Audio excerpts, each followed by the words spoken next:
Ads లేకుండా latest episodes చూడండి.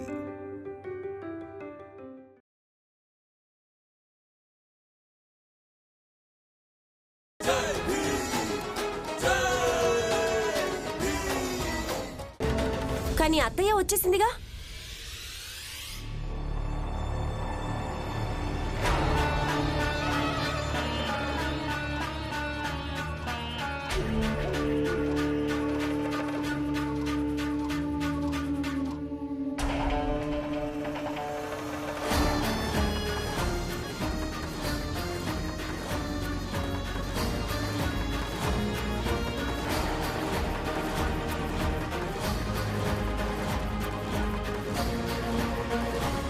ఏ పని కోసం వెళ్ళావో ఆ పని పూర్తయిందా?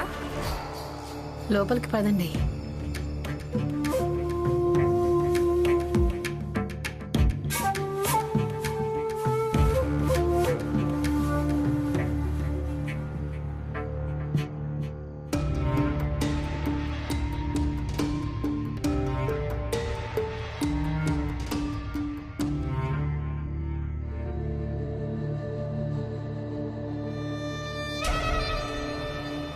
ఇప్పుడైనా చెప్పు, ఏ పని మీద వెళ్ళావో అది పూర్తయిందా లేదా?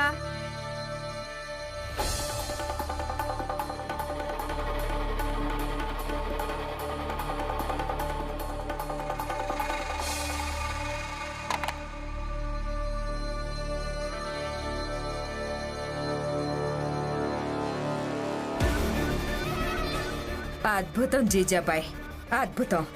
ఎలాగూ అది మీ పుట్టింట్లో నీ పేరుని ఏ స్థలం అయితే ఉందో అదెందుకు పనికొస్తుంది? ఇప్పుడు నువ్వు ఆ స్థలానికి బదులుగా ఈ డబ్బులు తీసుకొచ్చో. ఇక ఈ డబ్బులతో ఈ ఇంట్లో ఉన్న వాళ్ళ మద్దతుదారులందరినీ కూడా కొనేసేద్దాం. ఇక ఇక్కడున్న వాళ్ళందరూ నీతో చేరిపోతారు జీజాబాయ్. ఈరోజు భీమ్కి ఏ హోదా ఉందో రేపు అది నీ సొంతమైపోతుంది. చూస్తూ ఉండు. ఈ రోజు వరకు భీమ్ ముందు ఎవ్వరూ నిలబడలేకపోయారు వదినా. కానీ ఇప్పుడు నేను తన ముందు నిలబడతాను. నిలబడటమే కాదు, గెలుస్తాను కూడా. కానీ ఈ లక్ష్యాన్ని సాధించటం కోసం మీరు ఇక్కడే ఉండాల్సి ఉంటుంది. నాకు మీ అవసరం ఉంది. అంతవరకు మీరు ఎక్కడికి వెళ్ళడానికి వీల్లేదు. ఇదే నాకు చివరి అవకాశం వదినా. అలాగే మీరే నాకున్న చివరి ఆశ. ఈ ఇంట్లో ఈ రోజు వరకు నాకు నా హక్కు లభించలేదు, గౌరవము లభించలేదు. కానీ ఇప్పుడు నేను వాటన్నింటినీ పొంది తీరుతాను. అన్నింటినీ. జీజాబాయ్, ఈ పోరాటాన్ని నేను గెలిపిస్తాను.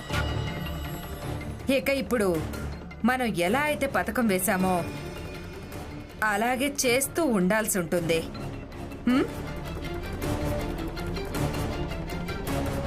బయటకు వెళ్ళు.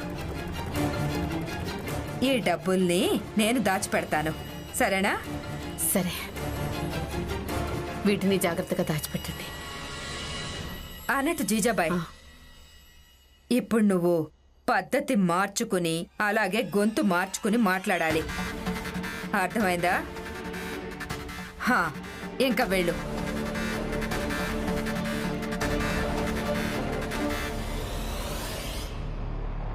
సరే, అయితే మీరందరూ భోజనం చేయనంత వరకు మేం కూడా భోజనం చేయం. అందరం పస్తులే ఉందాం. ఇంకేంటి? పస్తులుండడం ఎందుకు? అయినా పస్తులుంటే ఏమొస్తుంది? ఇలా అకారణంగా మీరంతా ఎందుకు గొడవ పడుతున్నారు? ఏయ్, వీళ్ళు గొడవ పడుతున్నారా? అకారణంగా అంటూ వాళ్ళందరినీ నేరస్తులని రుజువు చేస్తున్నావా?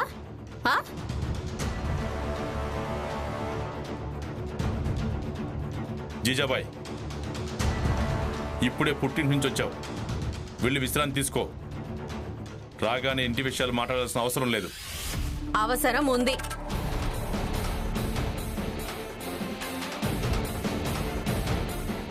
నా భర్త ఎలాగో నాకు కాలేకపోయాడు. ఇక వీళ్ళ భర్తలు వీళ్ళకి కాకుండా పోవడం నేను చూడలేను. ఒకవేళ మీ భార్య మాట్లాడడం మీకు ఇష్టం లేకపోతే మీరు లోపలికి వెళ్ళిపోవచ్చు, సరేనా? జీజాబాయ్, నువ్వు అన్నయ్యతో మాట్లాడే పద్ధతి ఇదేనా? మీరు కూడా ఇక్కడే ఉండడం మంచిదైపోయింది. ఒక పని చేయండి, మీ అన్నయ్యని తీసుకుని మీరు కూడా లోపలికి వెళ్ళిపోండి. వెళ్ళిపోమంటున్నానుగా, మీకు ఇక్కడ ఎలాంటి పని లేదు.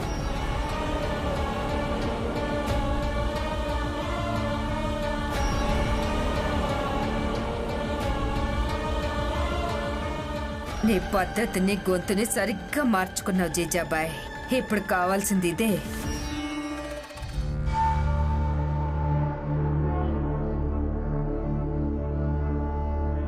అత్తయ్య చూడండి, ఈ ఆడవాళ్ళ తప్పేమీ లేదు. ఈ మగాళ్ళందరికీ క్షమాపణ చెప్పి ఆడవాళ్ళని నేరస్తులుగా ఎందుకు మారుస్తున్నారు? నోర్మి, బుద్ధ అనేది ఎలాగో లేదు. నేనేం క్షమాపణ చెప్పడం లేదు, విజ్ఞప్తి చేసుకుంటున్నాను. మీరందరూ కూడా భోజనం చేయండి, అలాగే మీ భార్యలు కూడా తినిపించండి.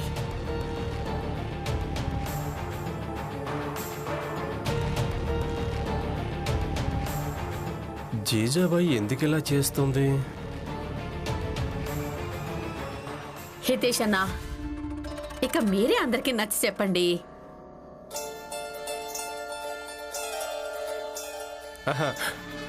జీజాబాయ్, భీమ్ ఇంకా రమకు మద్దతుదారు కాదు. అందుకే జీజాబాయ్ మాటను మనమందరం గౌరవించడం మంచిది.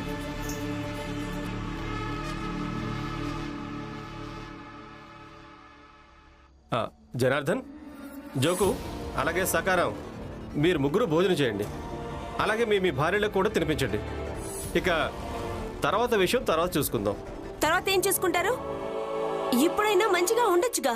రమా, లోపలికి పద, లోపలికి పద.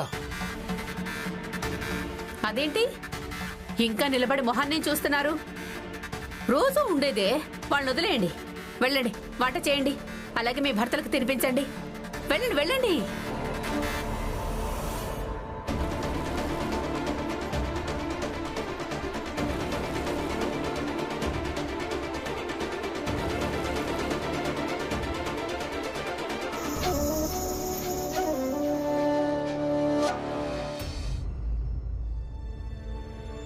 కూర్చో.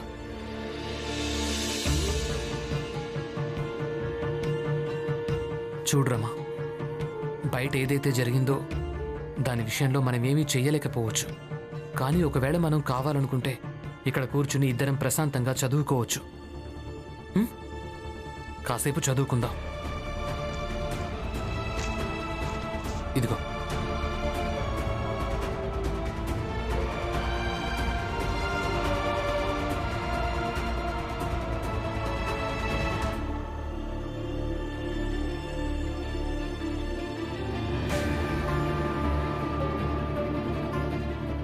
నా భర్తలాగో నాకు కాలేకపోయాడు. ఇక వీళ్ళ భర్తలు వీళ్ళకి కాకుండా పోవడం నేను చూడలేను. ఒకవేళ మీ భార్య మాట్లాడడం మీకు ఇష్టం లేకపోతే మీరు లోపలికి వెళ్ళిపోవచ్చండి. అత్తయ్య మామయ్యతో అలా మాట్లాడాల్సింది కాదు. ఆవిడ పుట్టింటి నుంచి ఖచ్చితంగా ఏదో ఒకటి ఆలోచించుకుని వచ్చింది. ఇక ఇంట్లో ఏదో ఒకటి చేసి తీరుతుంది.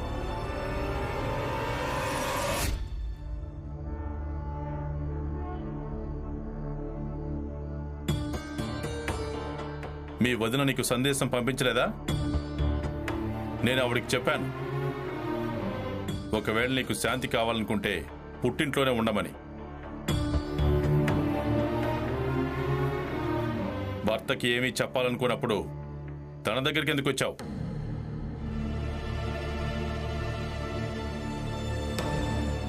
జీజాబాయ్, నేను అడుగుతోంది నిన్నే. జవాబివ్వు.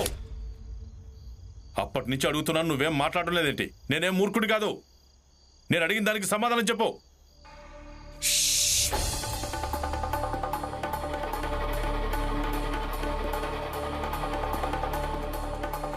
అది నేను మా పుట్టింటికి వెళ్ళినప్పుడు అక్కడ నాకు ఒక అతిపెద్ద జ్యోతిష్యుడు దొరికాడు. చాలా అనుభవం ఉన్నవాడు. ఇక నేను ఆయనకి చెప్పాను, మా అత్తారింట్లో అందరూ ప్రశ్నలు బాగా అడుగుతారని. అప్పుడు ఆయన నాకు చాలా మంచి ఉపాయం చెప్పాడండి. ఏంటో అడగండి. అడగొచ్చు కదండి. ఏంటది? ఏంటంటే ఎప్పుడైనా ఎవరైనా ప్రశ్నలు అడగడం మొదలు పెడితే నువ్వు మౌన వ్రతాన్ని పాటించు అని. ఇక నుంచి నేను అదే చేయబోతున్నాను. అలాగా? అయితే నువ్వు ఏదైనా చెప్పు, ఏమైనా చెయ్యి. ఎవరైనా ప్రశ్నలు అడిగితే వాళ్ళకి జవాబు కూడా ఇవ్వవా? అలా అయితే కుదరదు. నేను అసలు కుదరనివ్వను.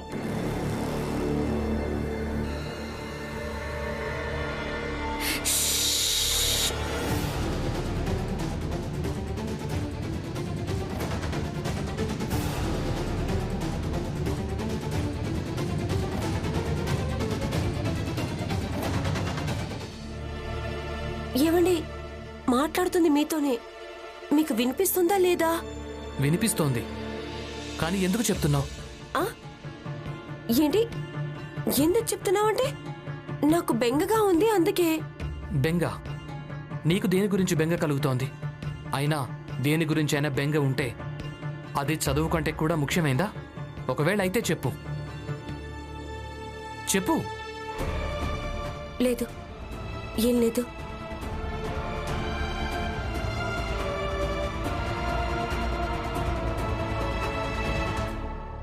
చూడ్రమా, ఏ విషయమైనా చెప్పడానికి సమయం, స్థలం ఇంకా అవసరం ఉంటుంది. ఇక ఇప్పుడు నువ్వు ఏం చెప్పబోయావో ఆ విషయం చెప్పడానికి ఇది నాకు సరైన సమయం అనిపించటం లేదు. అవునా?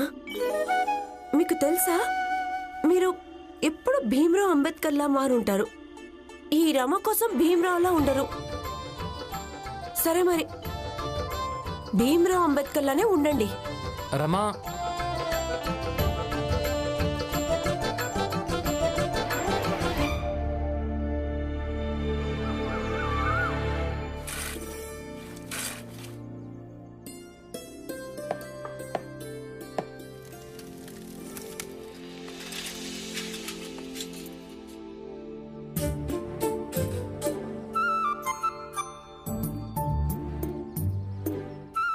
ఈయనన్నది నిజమేగా.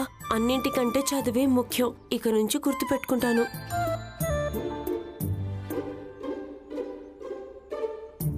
సుప్రభాతం రమా. అయినా నేను ఈయన భార్యను, నేనెందుకు వినాలి?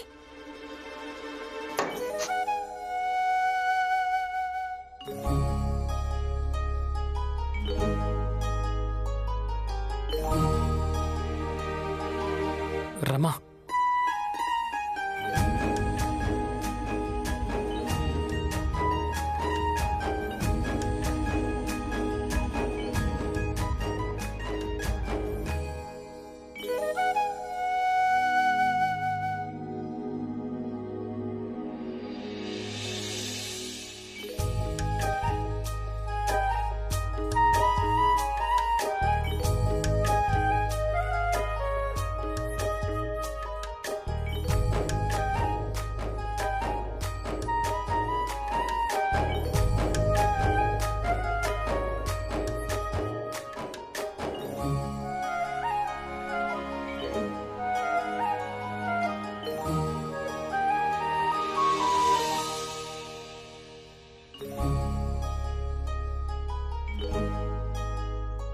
నేను తయారై పనిలోకి కూడా వెళ్ళాలి.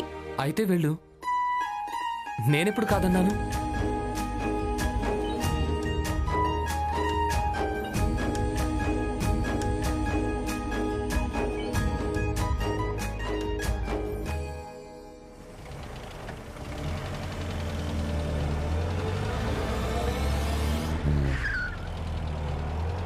ప్రచండదేవ్ గారు, నరోత్తం, బాగుంది బాగుంది బాగుంది. మీరు ఇక్కడే కనిపించడం మంచిదైంది.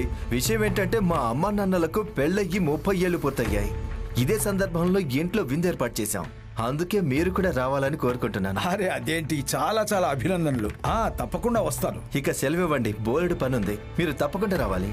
తప్పకుండా వస్తాను.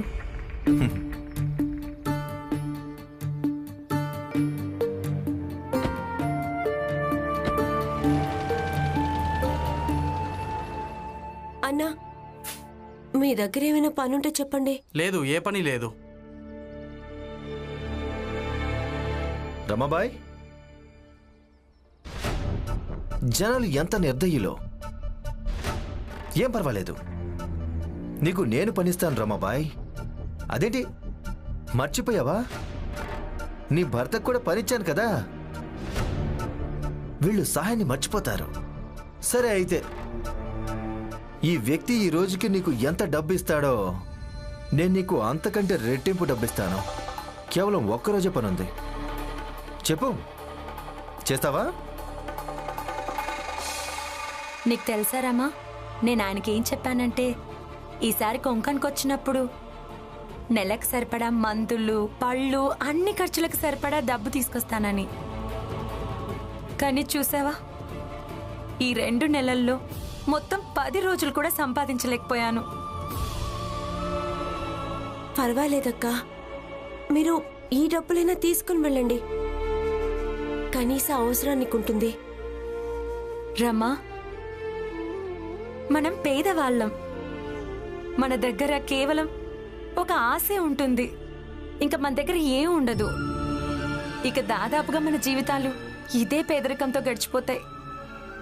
ఇక తర్వాత ఇదే పేదరికం మనకు అలవాటుగా మారిపోతుంది. నాకు తెలుసు, ఈమె నా దగ్గర పని చెయ్యదని నాకు తెలుసు. ఎందుకంటే ఈమె పొగరబోతు. కాకపోతే ఉపన్యాసం ఇవ్వాల్సి వచ్చినప్పుడు అప్పుడేముంటుందంటే పనులన్నీ ఒకటే, ఏ పని పెద్దదో లేదా ఏ పని చిన్నది కాదు అని. కానీ ఎప్పుడైతే పని చేసే అవకాశం వస్తుందో అప్పుడు ఈమె మొహం చాటేస్తోంది. నువ్వేమీ చేయలేవు. మీరంతా పేదవాళ్ళు పేదవాళ్ళుగానే ఉంటారు. పని చేయొద్దులే, నాదేముంది, నాకు వేరే కూలీలు దొరుకుతారు. పదండి. నేను పని చేస్తాను. ఏం పనుందో, ఏం చెయ్యాలో చెప్పండి. సరే అయితే, కానీ ఒక్క షరతు. యజమాని షరతు అంగీకరించక తప్పదు కదా రమాబాయ్. చెప్పండి. షరత్ ఏంటంటే నీ భర్త భీమ్ని కూడా వెంట తీసుకురావాలి. చూడు, కంగారు పడకు, తనకు కూడా రెట్టింపు డబ్బులు ఇస్తాను, సరేనా? వెళ్ళు. ఏంటి, రెట్టింపు డబ్బులా? మీరు 10 రెట్ల డబ్బులిచ్చినా సరే నేను నా భర్తను తీసుకుని మీ దగ్గర పని చేయడానికి మాత్రం రాను. అయినా నాకు తెలుసు, మీరు మా ఇద్దరితో పని చేయించుకోరు. మీరు నా భర్తను అవమానిస్తారంతే. నాకు మీ దగ్గర పని చేయాలని లేదు. వెళ్ళండి. నేను సిద్ధంగా ఉన్నాను.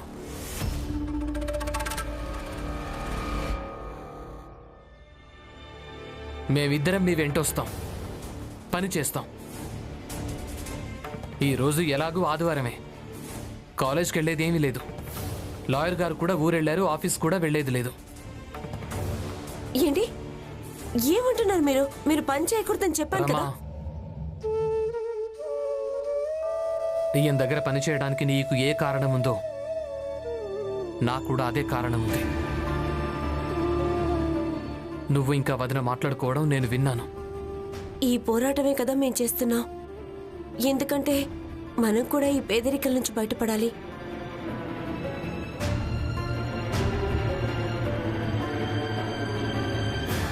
మనిద్దరం కలిసి ఆనందన్నయ్య కోసం డబ్బులు పోగు చేద్దాం రమా.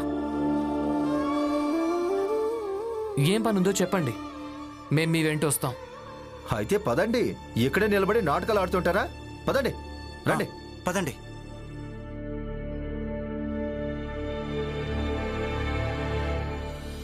ఏమైంది జీజాబాయ్? మా అందరినీ ఇక్కడికి ఎందుకు రమ్మన్నావు? చెప్తాను.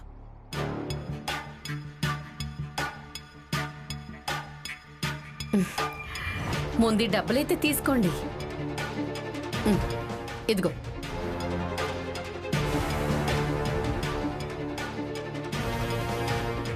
ఈ డబ్బులు ఎందుకు ఇస్తున్నావు? అది మా నాన్న నా కోసం కొంత డబ్బు వదిలేసి వెళ్ళాడు. పుట్టింటి నుంచి అవి తీసుకొని వచ్చాను. ఏం కావాలన్నా కొనుక్కోండి. ఏమనుకున్నానంటే నా ఒక్కదాని ఇంటినే మరమ్మత్తు చేసుకోవడం వల్ల ఏం ప్రయోజనం? మీ అందరి ఇల్లు కూడా చెదిరిపోయి ఉన్నాయి కదా. అందుకే మరమ్మత్తు చేయించుకోండి. ఇక అయినా పులియా, నేను భీమ్ ఇంకా రమ విషయంలోనే చెడ్డదాన్ని, మీ అందరి విషయంలో అయితే కాదు కదా. నువ్వు నీ డబ్బులు తీసుకో. నాకు నీ డబ్బులు అక్కర్లేదు. నాకంతా అర్థం అవుతుంది. నాకు ఈ డబ్బులు ఇచ్చి నేను భీమ్కి రమకి వ్యతిరేకంగా మారాలనుకుంటున్నావు. అలా జరగదు. జేజాబాయ్, నువ్విది విన్నావా? ఏ నరోత్తం జోషిని రమ ఇంకా భీమ్రావ్ నిందిస్తూ ఉంటారో వాళ్ళిద్దరూ తన దగ్గరే పనిచేయటం కోసం వెళ్ళిపోయారు. పని చేయడానికి అంటే డబ్బు సంపాదించడం కోసం వెళ్ళారు. ఇక మీరందరూ ఇలాగే భీమ్ ఇంకా రమకి తోడుగా ఇక్కడే నిలబడి ఉండండి.